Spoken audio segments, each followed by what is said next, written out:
Hey folks, good morning. James Azar here with the CyberHub podcast. I hope you're having a great week. I know I am. It's Thursday, September 24th. Before we get into today's practitioner brief, where we give you 3 to 4 headlines, stuff that I really care about as a chief information security officer, not the fluff, not the arrests, not all of that. The law enforcement does that. They do a great job. Plenty of websites where you get that. I'm more focused on the practitioner stuff. Make sure you subscribe right now. Give us a review. We love to get feedback from our listeners. You can also subscribe to us on YouTube and just make sure you hit the bell notification to get the daily notification Monday through Thursday of this practitioner brief, as well as all of our other content, including CISO Talk and our Tech Corner, and several other new segments we'll be launching next month in honor of Cybersecurity Awareness Month. Now, you can also go to our website, cyberhubpodcast.com. You can see my entire practitioner brief there, including all the links, all the stories, any patching links, anything like that. If you can't find it, you can definitely find it on our website at cyberhubpodcast.com. Now, let's get right into today's briefing without further ado. The U.S. Cybersecurity and Infrastructure Security Agency, part of the Department of Homeland Security, is warning that Lokibot info-stealing Trojan is seeing a surge across the entire enterprise landscape. The uptick started in July of this year, and activity has remained persistent ever since. Lokibot targets Windows and Android endpoints, spread mainly through email, but also through malicious websites, text, and messaging. It typically goes after credentials like username, passwords, cryptocurrency wallets, and much more, as well as PII. The malware steals the data through the use of a keylogger to monitor browser and desktop activity. This is according to the notice by CISA. Lokibot is also a bit of a trickster. It disguises itself in diverse attachment types, sometimes using stenography for maximum obfuscation. For instance, the malware has been disguised as a .zip attachment hidden inside a PNG file that can slip past some email security gateways, or hidden as an ISO disk image file attachment. I want to address that specific aspect of it. That's why a CDR, or content disarm and reconstruct technology, is critical for any organization that deals with a lot of attachments. And if you don't have it yet, we do have a sponsor on the show, Vitiro. They offer a great solution for that, but there's plenty out there. It takes this kind of stuff and really puts it out there. It also helps you get a little bit of threat intelligence, not a little bit, a lot of threat intelligence over who's attacking you, how they're coming at you, so forth. So you're able to really tighten the knots across your most vulnerable aspects, which is typically email and messaging in these kinds of cases.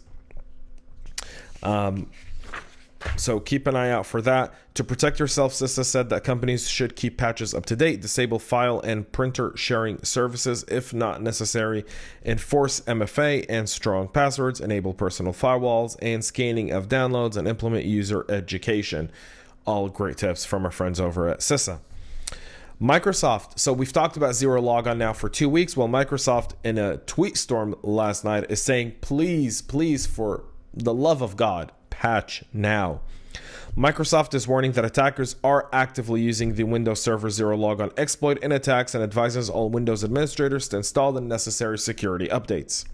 This was part of August's 2020 patch Tuesday. Microsoft fixed. This was a 10 out of 10 criticality vulnerability, CVE 2020-1472. In a series of tweets last night, Microsoft is warning that Zerologons are actively being used in attacks and that admins should install it. Microsoft is tracking threat actor activity using exploits for the net logon. We've observed attacks where public exploits have been incorporated into attack playbooks. If this is sitting somewhere on your to-do list and you haven't done it, please do it now. Please patch. Please. Thank you. Google patches privilege escalation vulnerability in cloud service. So Google recently patched a privilege escalation vulnerability in OS Config, a Google Cloud Platform service for compute engine that is designed for managing operating systems running on virtual machine instances. Security researcher Imre Raud analyzed the service, and he says it is still in beta.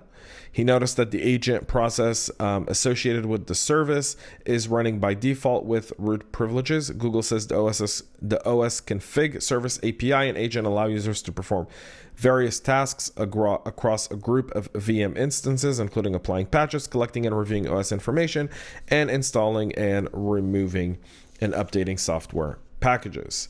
Exploitation of the vulnerability required access to the targeted system, either having a low privilege shell on one of the affected VMs or control over a compromised network service. This has been patched by Google. You can see the link on our website at cyberhubpodcast.com. Other news I am paying a lot of attention to today. Links are available on our website at cyberhubpodcast.com. You can get them there. AgeLocker ransomware targets QNAP NAS devices, and it does steal data. This is a story by our friends over at Bleeping Computer. Google launches enterprise threat detection solution thanks to Security Week, and an Instagram bug opened a path for hackers to hijack the app and turn smartphones into spies. Oh, Instagram, or Instagram. That's it for us here today for the Practitioner Brief, folks. I'll be back next week with so much more. Although on Monday I will be off. That is Yom Kippur, the Jewish Day of Atonement. These are the 10 days of tshuva. I started talking about this a few days ago and really lost my train of thought getting into cyber and did not mention it. So I'll take a brief minute here. So in the Jewish calendar, from Rosh Hashanah, which is what we as Jews believe is the start of creation, to Yom Kippur is the 10 days of tshuva, meaning the 10 days where we atone for our sins. We take this time to reflect over the last year, and if we offended or hurt anyone, we obviously ask for their forgiveness. So if I've hurt anyone of our listeners at any point period of time in this year, I do sincerely ask for your forgiveness. Yom Kippur is a day where we fast from sunset Sunday to sunset Monday, essentially 25 hours, no water, no shower, no brushing your teeth. We spend the entire day in prayer in our congregations. This year, obviously, because of COVID-19 new restrictions, we'll all be wearing masks as well, which maybe because we don't brush our teeth for 25 hours and we don't eat or drink anything, could help reduce the bad breath effect in shuls. And so we'll be back on Tuesday next week with our Practitioner Brief. And so, again, asking for forgiveness for all of our listeners. We have a brand new CISO Talk dropping later today with my good friend Scott over at BBVA. So you don't want to miss that. Make sure if you haven't subscribed to our CISO Talk podcast, do so now. That's it for me here today, guys. Thanks so much for listening. Thanks so much for tuning in. Enjoy your weekend. For all the Jews, Gemar Chatima Tova, and stay cyber safe.